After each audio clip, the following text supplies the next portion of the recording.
गोविंद जो करे कागेला बताए बनिहारी गुरु आपका गोविंद दियो बताए गोविंद दियो बताए. A very warm and pleasant good afternoon to one and all present here, honorable principal sir, respected teachers and all my dear friends. Today, as you all know that this is the occasion of Teachers Day, which is one of the most favorite occasion of our school. And on this day, I answer from standard 10, standing among you to host this beautiful function, to give joy and respect to our teachers, which spend their whole life to make our futures and do not care about them.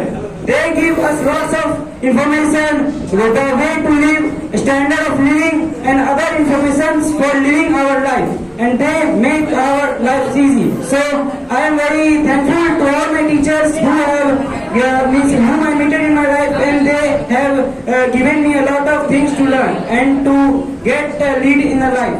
And एक हिंदी में कहावत है कि आपसे जो भी मिलता है, आपसे कोई भी अगर आदमी मिलता है तो उनसे आपको सीखने के लिए कुछ ना कुछ तो है, चाहे वो गरीब से गरीब हो या फिर अमीर से अमीर ही क्यों ना हो. तो जिंदगी में अगर आपको किसी से भी कुछ सीखना है तो हर जगह से सीखिए, क्योंकि कहीं ना कहीं कोई भी लोग आपके लिए शिक्षा दे सकते हैं. So thank you. गुरु ब्रह्मा गुरु विष्णु गुरु देवो महेश्वरा गुरु साक्षात ब्रह्मा तस्मै श्री गुरुवे नमः. हमारे ये जो पुराणों में दिया गया है गुरु का दर्जा, इसको हम लोग टीचर्स डे के द्वारा सेलिब्रेट करते हैं केक कटिंग से. हम आशा करते हैं कि हमारे सभी गुरुओं को लंबी उम्र मिले, ताकि हमारे भारतवर्ष को वो इसी तरह बुलंदियों पे ले जा सके. शिक्षक जो है हमारे समाज के निर्माता है, और ये जो अवसर आता है एक बार टीचर डे सेलिब्रेट करने का, मुझे लगता है ये अवसर गलत है. हमें हर एक दिन टीचर डे सेलिब्रेट करना चाहिए, और सिर्फ पैर छू के नहीं, दिल से प्यार करना चाहिए शिक्षकों से. तो मैं इस कार्यक्रम का शुरुआत करूंगा. I would like to call Sonu sir for the golden words and some motivational words to motivate our students.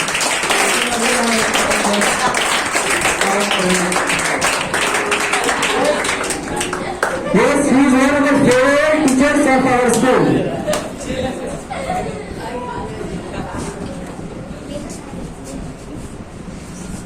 A very good afternoon to all of you. I wish you all for the occasions that very good day for you. Especially students have to celebrate this day with a great joy. Some student thinks it is a day of enjoyment for the students, that they celebrate Teachers Day as the enjoyment purpose. But basically it is a day to understand the things that put the roles of teacher in our life. That's why you should try to understand that what is the actual aim of teachers and what is the actual role of teachers in our life and lifestyle. If our teachers have to teach you the subject related to your syllabus, they are not only your teachers. It may be the books also, because the books have also a lot of information, and you can take information from the books. It doesn't mean that book is your teachers. Book is not a teacher. Book is only a syllabus. The teachers is fact that read your brain, and after reading your brain, they give you the appropriate advice that is useful for your life. That is the teachers. Teachers behaves like a god, and they are really as a god on the earth, because they can understand your mindset and they teach you according to your mindset. That's why teachers are great and teachers are the god. Whenever I think that teachers teach me the science as a chapter of plant and animals, and they give a lot of information from the plant and animals. That's why they are the great teachers, and they are precious for me. But it's totally wrong. They only have information, it means they are not a teacher. They are only the faculty. But if they understood your brain, and according to your brain, they give you the information and they teach you that how can you use the information in your life, they are the teachers. Teachers have a huge role in your life. They are not only the information giver from your syllabus. Many students understood that teachers are the person who teach me the syllabus of the standard 6, 7, 8, 9, or there are specific classes. But only the information of the subject is not provided by the teachers. Teachers are basically useful for improvement of your brain. Your syllabus also designed for the improvement of your brain. But your syllabus can't read your mind and they can't give you the advice that is only useful for you. But teachers read your mind, teachers understand your mind, and they give you the advice and suggestion that is useful for your brain basically. That's why teachers are great and teachers behave like God, and you should have to respect the teachers just like the God as well. After that, and the last point I want to tell you, you listen the song now in the classes now, कि जो teachers होते हैं और जो भगवान होते हैं उन दोनों में ज्यादा वैल्यू किसकी होनी चाहिए. तो बहुत सारी सॉन्ग लिखी है टीचर्स और भगवान दोनों में यदि कंपेयर किया जाए तो टीचर्स आर ग्रेट, क्योंकि वो टीचर्स ही तो है जो हमें बताते हैं भगवान कौन है. तो टीचर्स बहुत महान होते हैं. वैसे हर इंसान के जीवन का the first teacher is there mother. पहला टीचर जो होती है वो बच्चे की माँ होती है, जो उसे पहले बार मामा आ या हाँ बाबू बोलना सिखाती है. She is also great teacher. But teachers का मेन काम आपकी बुद्धि को विकास करना है. टीचर्स का मेन काम आपके ब्रेन को डेवलप करना है. टीचर्स का काम आपके लाइफ स्टाइल को बदलना है. टीचर्स का काम आप कैसे पढ़ेंगे यह सिखाना है. टीचर का काम यह बिल्कुल नहीं है कि वह आपके बुक को खत्म कर दे. मैंने बहुत बार ये लेक्चर्स असेंबली में भी दी है. बुक्स आपकी है, सिलेबस आपकी, चैप्टर आपकी, क्लास आपका, एग्जाम आपका, और बुक आपके घर में रहता है, आपके पास रहता है. और उस बुक को खत्म करने के लिए आप टीचर के पास आते हैं. ऐसा क्यों? आपको पता होगा जब भी आपके घर में कोई गेस्ट आते हैं वो बोलते हैं बेटा 5th चैप्टर कंप्लीट है, क्वेश्चन पूछे. नहीं मामा, हमारा तो सिर्फ 4th चैप्टर ही कंप्लीट है, 5th चैप्टर नहीं है. क्यों 4th चैप्टर तक ही क्यों?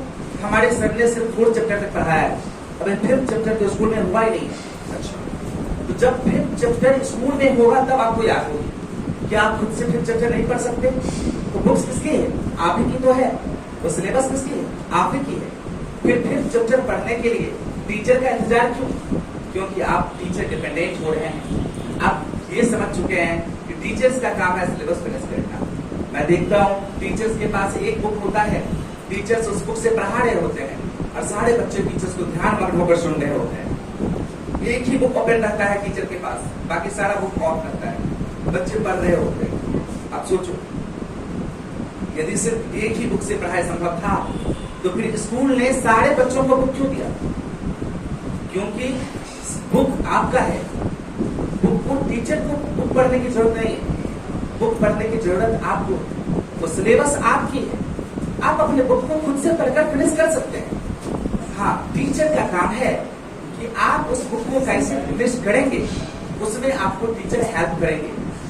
Teachers will help you to finish your syllabus, but teachers not finish your syllabus themselves.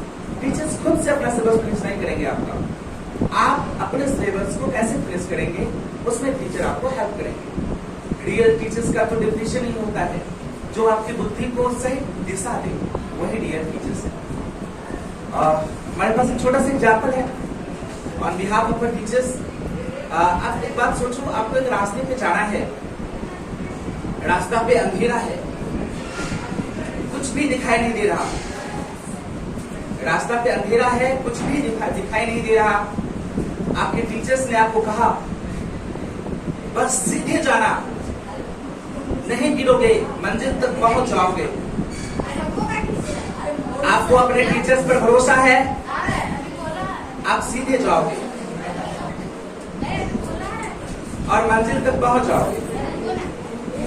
लेकिन यदि आपको अपने टीचर्स पर भरोसा नहीं है, रास्ता तो अंधेरा ही है, टीचर्स पे आपको भरोसा नहीं है, टीचर्स ने बोला सीधे जाओ मंजिल पहुंचोगे, आप सोचोगे सर ने बोला सीधे जाओ, दिखाई तो दे नहीं रहा है, क्या करें, जाए ना जाए, जाए ना जाए.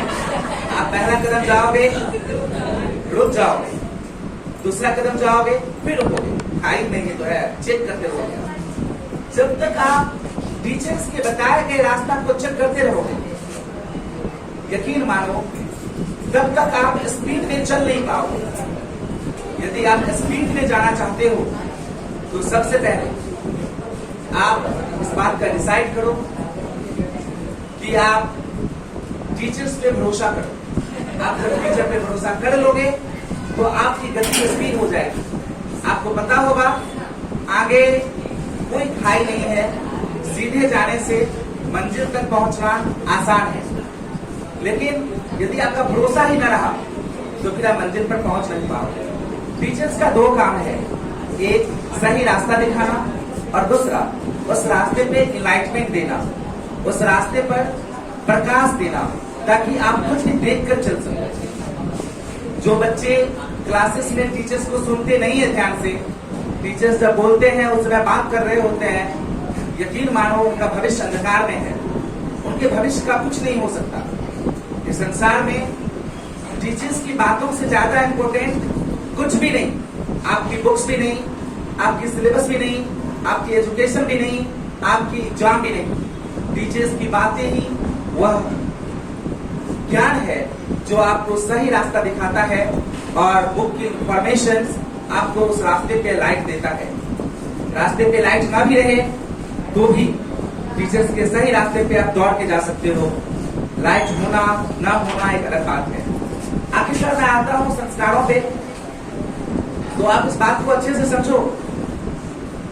एक सिपाही है जिसके पास ढेर सारी गोलियां हैं और वह सिपाही अपने ढेर सारा गोली के साथ बॉर्डर पे जाता है और बॉर्डर पे ढेर सारी गोली के साथ खड़ा रहता है। सामने से जो प्रतिद्वंदी है वह राइफल से अटैक कर रहा है, बट हमारे पास राइफल नहीं है। हम गोली ऐसे उठाते हैं और ऐसे फेंकते हैं। अब सोचो हम गोली को उठाएंगे फेंकेंगे, ज्यादा जोर से लगेगा या राइफल से मारेंगे तब ज्यादा जोर से लगेगा? यकीनन राइफल से। Rifle is essential for firing a bullet, otherwise bullet has no value. वही बुलेट हमारे लाइफ का इंफॉर्मेशन है और वह राइफल हमारे लाइफ का डिसिप्लिन है। डिसिप्लिन हर बुलेट को चलाने के लिए बहुत जरूरी होता है। हमें पता होना चाहिए कि हम जिस गोली को फेंक रहे हैं वह हाथ से चलाने लायक नहीं है, उसके लिए बंदूक की जरूरत पड़ती है। यकीन मानो आपके पास एक भी गोली हो और यदि सुंदर राइफल आपके पास हो तो आप विरोधी के एक आर्मी को तो मार ही सकते हैं, लेकिन आपके पास यदि राइफल ना हो और बंदूक का एक जखीरा हो, फिर भी वो राइफल ना हो और गोली का एक जखीरा हो, तब भी आप उस गोली से कुछ नहीं कर सकते। गोली हमारे लिए इंफॉर्मेशन है और राइफल हमारे लिए संस्कार। हम जब तक संस्कारी ना होंगे हमारी इंफॉर्मेशन की कोई वैल्यू नहीं है। हमारी इंफॉर्मेशन नग्न है, लेस है, वैल्यूएबल नहीं है, वो जीरो है, वो शून्य में है। लेकिन हमारे पास यदि डिसिप्लिन है तो हमारे पास यदि एक भी गोली है तो वो काम कर जाएगा। यदि बंदूक है तो एक भी गोली पावरफुल है और यदि बंदूक नहीं है तो गोलियों का ढेर भी हमारे लिए किसी काम का नहीं। यही अंतर है इंफॉर्मेशन और डिसिप्लिन में। आप सोचो, एक एग्जाम्पल दे रहा हूं मैं आपको। आप एक ट्रेन में जा रहे हैं, आपकी संस्कार खराब है, आपके कपड़े खराब हैं, आप देखने से लगते हो लफू टाइप। आप ट्रेन में गए और जाते ही बोलते हैं बगल वाले को, उठेगा यहाँ से, मेरा सीट है, उठ जाओ यहाँ से। आपने उसे इस तरह से बोला, आपकी इमेज खराब बनी और आप वहां पे बैठे। आप बहुत ज्ञानी है, आपके पास बहुत नॉलेज है, आपके पास बहुत संस्कार है, बट आपने इस तरह से बिहेव किया।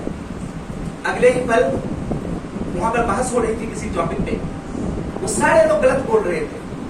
आपके दिमाग में सही विचार था क्योंकि आप पढ़े लिखे हो, आपके दिमाग में सही आइडियाज था, आप उस आइडियाज को डिलीवर कर रहे थे। जब आप उस आइडियाज को डिलीवर कर रहे थे, बाकी लोग सोच रहा था मन लफुआ लड़का ही ऐसे ही कैसे बोल रहा था, पता नहीं है तुम्हें, छोड़ो गलती बोल रहा। आपने सही बोला, बट लोगों ने, वहां पर जो लोग थे उन्होंने ये सोचा इसकी कोई वैल्यू नहीं है, ऐसे कहीं रोड पर छाप से सीख के आ गया होगा, बोल रहा है, छोड़ो इसकी बातों की कोई वैल्यू नहीं। मतलब आपकी रियल इंफॉर्मेशन भी वहां नॉट वैलिड हो गया और उस इंसान की फेक इंफॉर्मेशन भी वैलिड हो रही थी। अब दूसरी केस देखो, अब संस्कारी बच्चे हो, अब अच्छे से गए और बोले अंदर जी थोड़ा सीट दे दीजिएगा, मैं बैठ जाऊंगा। आपको थोड़ी सी सीट मिलती है और थोड़ी सी सीट मिलने के बाद जब आपको थोड़ी सी सीट मिल रही है, उसके बाद आप वहां बैठते हैं और आपके पास इंफॉर्मेशन नहीं है, बहुत कम जानते हैं, बट आप एक छोटी सी बातें बोलते हैं, अंकल जी जानते हैं वहां ऐसा नहीं हुआ था, वहां पर ना ऐसा हुआ होगा। लोग बोलते हैं अच्छा बेटा ऐसा हुआ होगा, तुमने पढ़ा है? हाँ अंकल जी हमने पढ़ा था। हो सकता है आपकी इंफॉर्मेशन गलत हो, बट लोग आप पर भरोसा कर लेते हैं, सही बोल रहा है लगता। लेकिन आपके पास इंफॉर्मेशन होगी और आपके पास वो संस्कार नहीं है तो लोग आप पर भरोसा नहीं करते। यकीन रखो, एक इंफॉर्मेशन आपकी काबिलियत को दर्शाता है जब आपके पास संस्कार हो, और यदि आपके पास संस्कार ना हो तो आपके पास लाखों इंफॉर्मेशन आपकी बेवकूफी को दर्शाता है। तो पहला प्रायोरिटी एज ए स्टूडेंट हमारा ये है कि हमारे पास संस्कार होना चाहिए, और संस्कार का पहला मानक है कि आपके पास अपने टीचर्स को लेकर भरोसा होना चाहिए। वो भी इतना ज्यादा कि जब टीचर्स बोले कि रास्ता सही है दौड़ जाओ तो दौड़ लगा दो, जीत तुम्हारी होगी। तो टीचर्स ने यदि आपको बोला है तो रास्ता पक्का सही होगा। यदि आपको भरोसा ना हो तो आप पग पग संभाल के चलोगे और बाकी आदमी पहुंच जाएगा और आप दौड़ते थक जाओगे। तो टीचर्स पे भरोसा होना चाहिए हर बच्चों को। उसके बाद उस पे लाइट होना भी जरूरत है रोड पे, कि उस रोड पे लाइट रहे तो हम खुद भी देख सकते हैं कि रोड कैसा है। तो वो काम टीचर्स का है। टीचर्स धीरे धीरे आपको इनलाइटमेंट जरूर देंगे, आपको धीरे धीरे नॉलेज जरूर देंगे, बट जब तक आप टीचर्स की बातों को ध्यान से सुनोगे नहीं तब तक आपको वो इनलाइटमेंट नहीं आएगी, वो नॉलेज नहीं आएगी। टीचर्स सिर्फ और सिर्फ माइंड डेवलपर ही नहीं होता, वह लाइफ चेंजर होता है। आपकी जिंदगी को बदल के रखते वही टीचर्स है, और जिंदगी के बदल के सिर्फ वही रख सकता जो आपकी जिंदगी को भली भांति समझता है। तो टीचर्स एक ऐसा व्यक्ति है जो आपकी जिंदगी के बारे में जानता है, समझता है, आपके माइंडसेट को जानता है, आपकी काबिलियत को जानता है, आपके अंदर में जो डिफेक्ट है उसको जानता है, और आपके डिफेक्ट को दूर करके आपकी अच्छाइयों को और भी बेहतर बनाकर आपकी जिंदगी को सुंदर बनाना चाहता है। वही एक टीचर्स है। आप यकीन मानो, टीचर्स उस नाविक की तरह है जो हर लोगों को नैया पार को लगा देता है, बट खुद वहीं पे रहता है जहां उसे रहना होता है। तो यकीन आज हम आप लोगों को पढ़ा रहे हैं, आज के 5 साल बाद भी जब आप यहाँ आएंगे तो आप ही के साइज का बच्चा यहाँ बैठा होगा और हम लोग उसे पढ़ा रहे होंगे। आपके जब बाल बच्चे हो जाएंगे तो हम लोग उसे भी पढ़ाएंगे। इट्स आवर रोल, हमारा यही काम है, जनरेशन टू जनरेशन नॉलेज का डिस्ट्रीब्यूट करना, एक राष्ट्र को एक अच्छा बच्चा समर्पित करना जो इस देश को ऊंचाई तक ले जा सके। और हमारी आखिरी सीख आपके लिए ये है कि आप अपने जीवन में जो आज मेहनत कर रहे हैं, वो मेहनत सिर्फ आप अपने लिए नहीं कर रहे, वो मेहनत आप अपने समाज के लिए कर रहे हैं, वो मेहनत आप अपने परिवार के लिए कर रहे हैं, समाज के लिए कर रहे हैं, अपने राष्ट्र के लिए कर रहे हैं, और आखिरकार आप इस ग्लोब के लिए मेहनत कर रहे हैं। तो यकीनन आप अच्छा मेहनत कीजिए, इस ग्लोब को आपसे बहुत उम्मीदें हैं। मैं परसों जा रहा था खमनी चक से होते हुए, बाईपास है ना खमनेश्वर, मैं यहाँ से होते हुए कल जा रहा था, तो बाईपास के नीचे जो पुल है हनुमान नगर में, उस पुल के नीचे एक बुढ़िया रो रही थी, चिल्ला चिल्ला के रो रही थी। मैं गया तो मुझे देखकर और चिल्ला चिल्ला के रोने लगे। रात का करीब 12 बज रहा था, संजोग से मेरा वहां से आना हुआ और बुढ़िया चिल्ला चिल्ला के रो रही थी। मैं जैसे ही क्या जोर से चिल्लाई, मैं रुका, क्या हुआ माता जी तू चिल्ला रही है रात को, मैं रात में आपका घर कहाँ है? तो जोर से मेरा पैर पकड़ ली और जोर से चिल्लाने लगी। मुझे डर भी लगा, may be over the boost. मैंने पूछा कि क्या हुआ, आप क्यों चिल्ला रही हैं? उन्होंने कहा बेटा बहुत दुख में हूँ। उन्होंने आपकी तकलीफ ही क्या है? कहा देखो, कष्ट इस बात का है कि आज भी जो पटना के लोग हैं वह रोड पे कचरा फेंक रहे हैं, जहां तहां गंदगी फैली है, आज भी लोग भूख से मर रहे हैं, और आज भी लोगों की जो स्थिति है वो बहुत खराब है। मुझे लगा ये कोई पागल है, पटना की स्थिति खराब है, रात में 12 बजे आप क्यों रो रहे हो भाई? मैं तो अपनी स्थिति खराब हो तब भी जाके ना रो वहां पर। मैंने बोला कि ऐसा क्यों, आप क्यों रो रही है?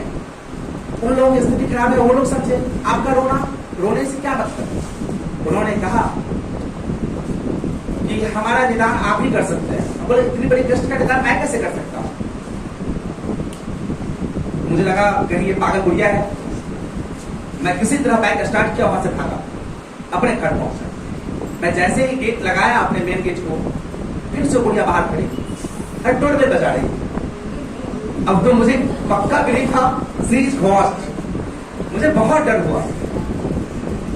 मोनू सर को मैंने बोला आइए कोई चुड़ैल आई है। मोनू सर गर्मी के मौसम में रजाई ओढ़ के सो गए। मैं बाहर खड़ा हूँ। मैंने बोला हे माता क्या प्रॉब्लम है आपको? मुझे थोड़ा ठाडस था, मैं अपने घर आ चुका हूँ। मैंने बोला क्या प्रॉब्लम है आपको, प्लीज आप मुझे सोने दीजिए, जीने दीजिए मुझे आप। उन्होंने बोला आप मेरा सॉल्यूशन कर सकते हैं। बोले कैसे? मैं क्या करूं? पागल गुड़िया, पटना के लोग बीमार है, पटना के लोगों का स्थिति खराब है, मैं क्या करूं? कहा देखिए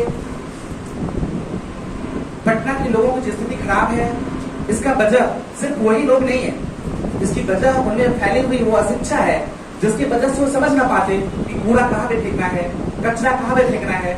उनके पास उतनी नॉलेज नहीं है कि वो अच्छी अच्छी चीजों का यूज कर सके, वो अपने बुद्धि को डेवलप कर सके और पटना को स्वच्छ बना सके। मैंने बोला तो करना क्या है? उन्होंने बोला टीचर्स ने सुने। हाँ है तो, लेकिन उससे क्या? तो आप अपने बच्चों को कम से कम इतना समझाइए कि आज पूरा पटना, और मैं कहता हूं पूरा पटना ही नहीं, गुड़िया बोली, मैं नहीं बोल रहा हूं ऐसा, पूरा पटना बूढ़ी थी थोड़ी सी, तो अभी तो मैं अपने लैंग्वेज में बोल रहा हूं तो क्लियरली बोल नहीं पा रही थी, ऐसे बोल रही थी। मैं कहता हूं बेटा पूरा पटना समझा, पूरा तो बिहार राज्य है, सबका स्थिति बहुत खराब है, कुछ भी ठीक नहीं है। हमको बेटा पूरे हो गए, पढ़ने में नहीं बनता, क्या करें? देखने तकलीफ होती है, लेकिन इस स्थिति को कौन संभालेगा? तो आपसे उम्मीद करके आए हैं, कृपया संभाल लो इस राज्य को। गुड़िया ऐसा बोली तो मुझे लगा कि रियली मैंने उस गुड़िया को भरोसा दिलाया कि मैं यकीन दिलाता हूँ हमारे स्टूडेंट हेवन हाई स्कूल में जो भी बच्चे पढ़ रहे हैं वो आज सिर्फ और सिर्फ अपने लिए नहीं पढ़ रहे, वो सिर्फ अपने फैमिली के लिए नहीं पढ़ रहे, वो लोग, वो बच्चे सिर्फ एक सोसाइटी के लिए नहीं, सिर्फ एक डिस्ट्रिक्ट या सिर्फ एक राज्य के लिए नहीं, सिर्फ एक राष्ट्र के लिए नहीं, पूरे ग्लोब के लिए पढ़ रहे हैं। आपको पता है बल्ब का आविष्कार किसने किया था? Thomas Alva Edison. क्या वो भारतीय थे? भारत में बल्ब यूज होता है या नहीं?